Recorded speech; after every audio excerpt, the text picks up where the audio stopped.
Friends and family, you have been invited here on this cold, wet day to share with this man and this woman the most important moment in their lives, to witness, bless, and unite William Chandler Monroe and Rachel Marie Knapp in holy matrimony.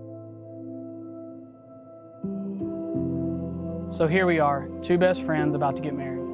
I cannot explain to you how excited I am to be your husband. You have loved me through the messiest messes, and for a man that's huge.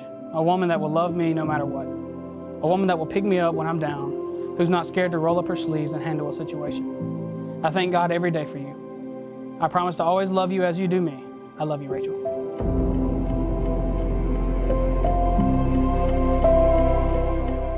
I was at home and he texted me and he's like, let's hang out. And I was like, okay, that sounds fun to me. He's like, we can just go ride dirt roads or something. I've had a bad day. I was like, me too. And at that time we were just friends, so I didn't think anything of it. And he picked me up and he said, pick a number between 1 and 4. All right.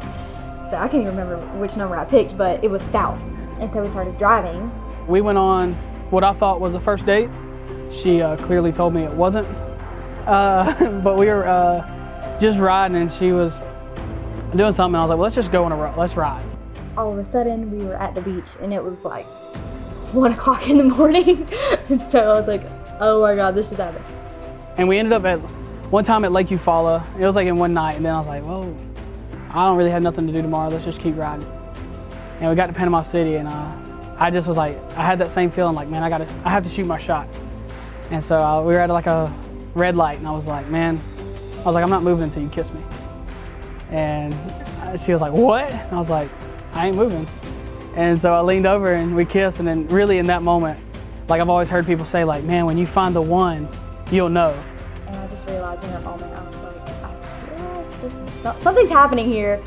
And he kept calling it a date, and I was like, this is not a date. This is not a date. But I feel like I knew it was, I just didn't want to admit it. Because I didn't want to ruin our friendship. So, but that was the start of everything. And after that, I knew I was going to marry him after that very first day. Never felt that. I always had to like justify being with somebody. But in that moment, I'm like, man, this is it.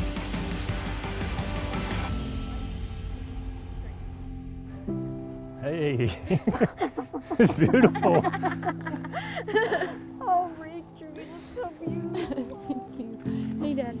Oh. Princess. Oh, you look beautiful.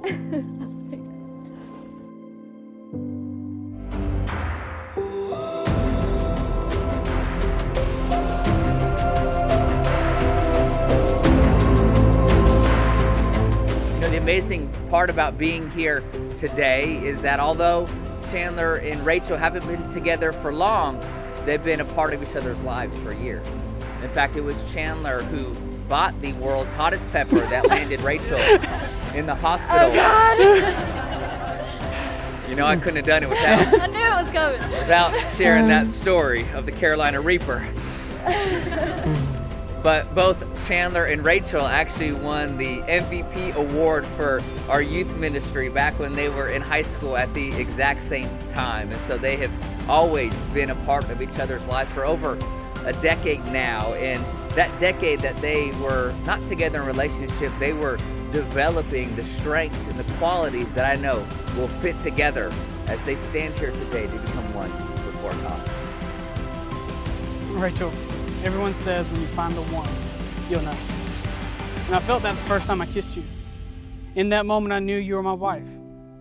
It's crazy how life changes in a moment. From being best friends and going on what I thought was a date to you reassure me it wasn't, to watching you walk down the aisle.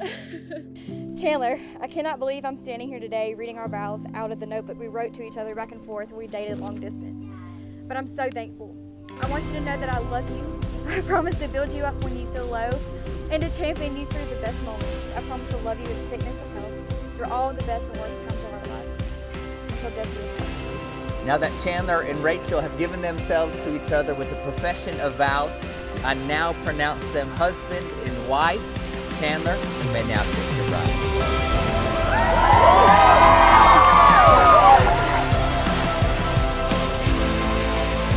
Of according to the laws of the state of Georgia and by the authority of God, I gladly present to you Mr. and Mrs. Chandler Monroe.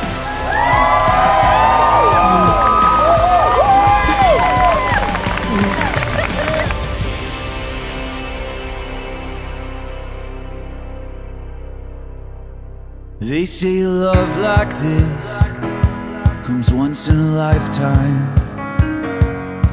For the first time I believe it to be true. All of my friends say, when you know, you know. Every piece falls into place when I'm with you. In you I found a love that sets me free.